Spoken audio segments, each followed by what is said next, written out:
l'entretien, mais avant de terminer l'entretien, nous aimerions savoir comment vous avez connu le président Kabila. Parce qu'en fait, vous étiez tous ensemble ici.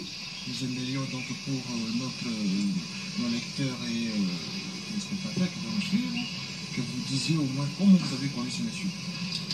L'actuel Oui. Enfin, disons le Kabila 2. Oui, Kabila 2, c'est celui qui vous... Ah, bon. Il est venu nous rejoindre ici quand nous étions en pleine marche vers Kinshasa. En tout cas, à ce que je sache, sauf erreur ou omission de ma part, j'étais un civil. Et si j'ai bonne souvenance, c'est ici qu'il est, comme il devait aller avec les officiers rwandais qui allaient au front, même à Kisangani et ailleurs, bon, il devait être en uniforme et on devait lui donner un pistolet, bon. C'est comme ça qu'il a commencé à prendre le goût comme militaire, disons le goût de l'armée. Arrivé à Kisangani, le jour où Kisangani est tombé,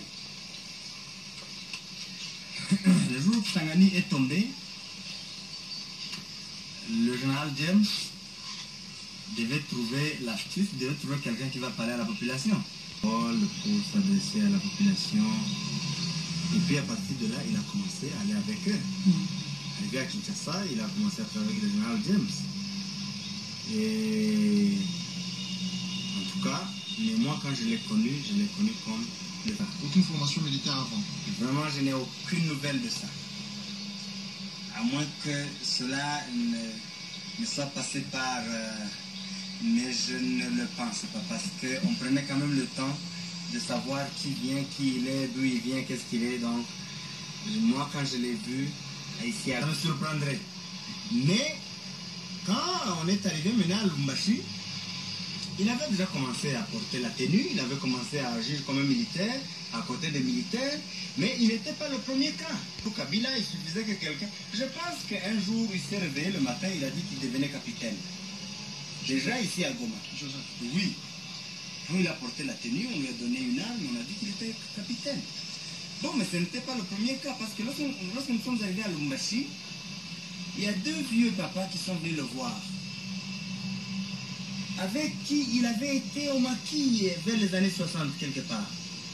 Quand ils sont arrivés, c'est moi qui les ai reçus ici à Goma, et on était à quelques jours avant d'aller à Lubumbashi. Et lorsque nous sommes allés à Lubumbashi, arrivé là-bas, un matin, je les ai embarqués dans l'avion pour Lubumbashi, bien entendu. Un matin, je vois tous les deux venir en tenue militaire. Et ils me disent que Mouzé leur a dit, et Alain, qu'il va être celui qui va superviser tous les dépôts d'armes et munitions. C'est un vieux papa du nom de Muyumba. Un autre de Cabo, qui est celui qui va assurer la sécurité aux aéroports. Et effectivement, ils sont devenus comme des militaires. Ce Cabo-là, c'est lui qui était même le chef de la sécurité à Kinshasa, c'est lui qui s'était fait tirer des balles. Il est allé se faire opérer en Afrique du Sud, il s'est fait cribler beaucoup de balles. Il était devenu militaire, comme ça. Et le Cabo, non, le Muyumba, lui a continué même dans la fonction militaire jusqu'à être le chef, le commandant de la région militaire Est. Même quand on était à Kinshasa, il était commandant de région militaire. Celui qui était ici, Bukavu, Kisangani, Goma, c'est lui qui supervisait Muyumba. Moi, je l'ai vu simplement porter la tenue à Lubumbashi, simplement parce qu'il avait été au maquis avec Kabila en 63-64. Bon, un monsieur comme François Olenga, il venait de l'Allemagne. C'était juste parmi les miliciens de l'ancien temps. Il est venu ici, on a travaillé ensemble comme politiciens. Un matin, je le vois en tenue militaire. Il dit que Mouzé lui a demandé de commencer à travailler comme G4. Jusqu'à Kinshasa, il a été G4 de l'armée et finalement j'ai appris qu'il est général. Donc, ça ne va pas vous étonner et Joseph ne pouvait pas échapper ne pouvait pas faire l'exception. Et tout ce que je sais, c'est qu'à Kinshasa, il a travaillé avec James. Il a commencé à prendre des responsabilités. Plus tard, on dira qu'il va même être le chef d'état-major. Plus tard, j'ai appris qu'il est allé en Chine pour apprendre. Mais il n'a fait que 2 mois. c'est tout ce que je connais comme formation militaire, c'est la formation de 2 mois en Chine. Alors, ici au gouvernement, je ne vois pas Kabila Joseph commencer à penser que maintenant on doit commencer à s'agenouiller devant lui. Non, on se connaît suffisamment bien qu'il y a des choses que on ne peut pas dire en se regardant dans les yeux. Alors, Excellence, c'est ça vous interrompt, hein, parce que nous allons parler effectivement de Joseph Kabila. Mais déjà, vous parlez des blocages. Quels sont les blocages essentiels ici? Les blocages qui font que vous n'arrivez pas à former ce gouvernement?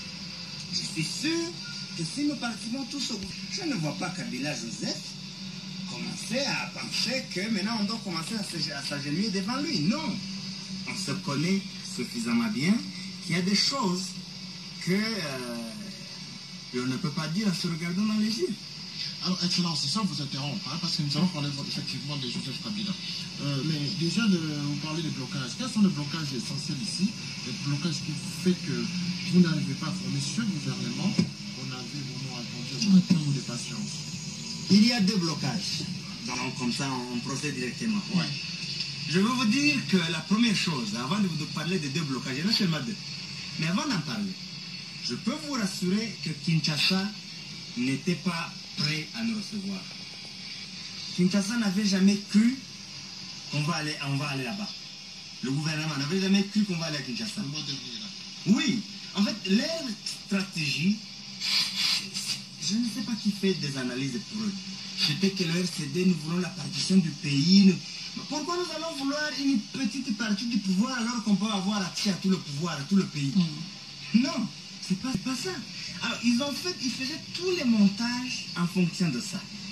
Ils ont été surpris de voir que les choses marchent vite. On prend une date, on donne des conditions de sécurité. Le jour où les conditions de sécurité sont observées, nous prenons l'avion des hauts responsables du mouvement qui se retrouvent à Kinshasa.